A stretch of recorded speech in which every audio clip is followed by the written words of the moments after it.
Ready start.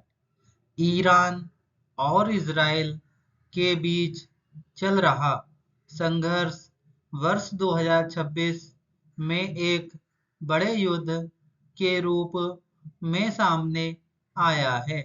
इस युद्ध की शुरुआत फरवरी के अंत में हुई जब इजराइल और अमेरिका ने मिलकर ईरान के कई सैन्य और परमाणु ठिकानों पर अचानक हमले किए। इन हमलों का उद्देश्य ईरान की सैन्य शक्ति को कमजोर करना और उसके परमाणु कार्यक्रम को रोकना बताया गया। इन हमलों के जवाब में ईरान ने भी तीखी प्रतिक्रिया दी और इजराइल के विभिन्न शहरों तथा अमेरिकी ठिकानों पर मिसाइल और ड्रोन हमले शुरू कर दिए।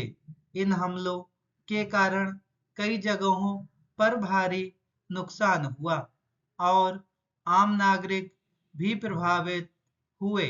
अस्पतालों, बिजली केंद्रों और संचार व्यवस्थाओं पर भी इसका असर देखने को मिला। युद्ध धीरे धीरे पूरे मध्य पूर्व क्षेत्र में फैल गया। ईरान समर्थित संगठनों ने भी इजराइल पर हमले तेज कर दिए, जिससे स्थिति और अधिक गंभीर हो गई। कई देशों में हवाई यात्रा बाधित हो गई और अंतर्राष्ट्रीय उड़ानों पर भी असर पड़ा।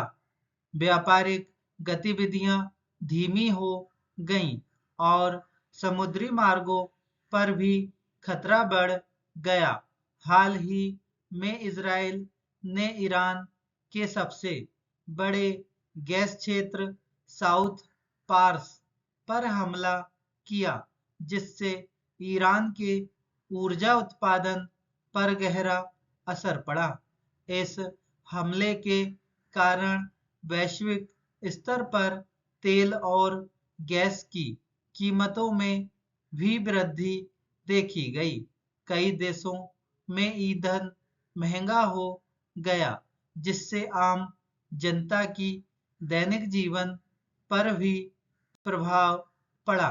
इसके जवाब में ईरान ने खाड़ी क्षेत्र के कई देशों में ऊर्जा स्थलों को निशाना बनाया, जिससे पूरे क्षेत्र में तनाव और बढ़ गया।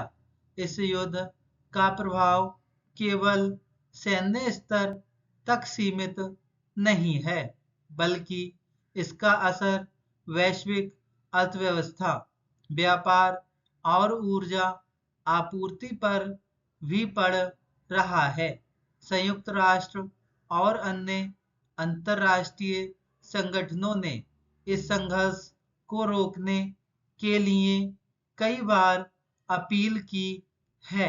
कई देशों ने शांति वार्ता की आवश्यकता पर जोर दिया है, ताकि स्थिति को नियंत्रण में लाया जा सके। कुछ देशों ने मध्यस्थता करने की भी पेशकश की है।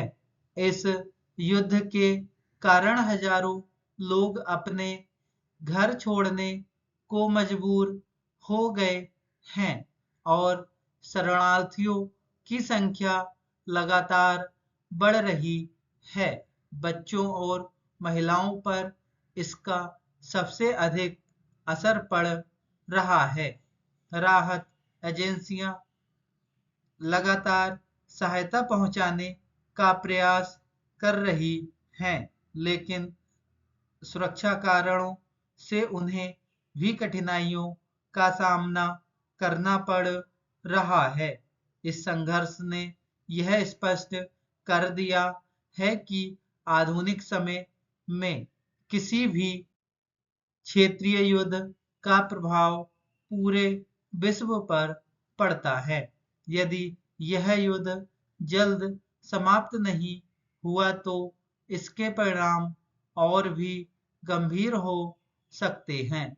इसलिए सभी देशों को मिलकर शांति स्थापित करने के प्रयास करने चाहिए और संवाद के माध्यम से समाधान निकालना चाहिए। धन्यवाद।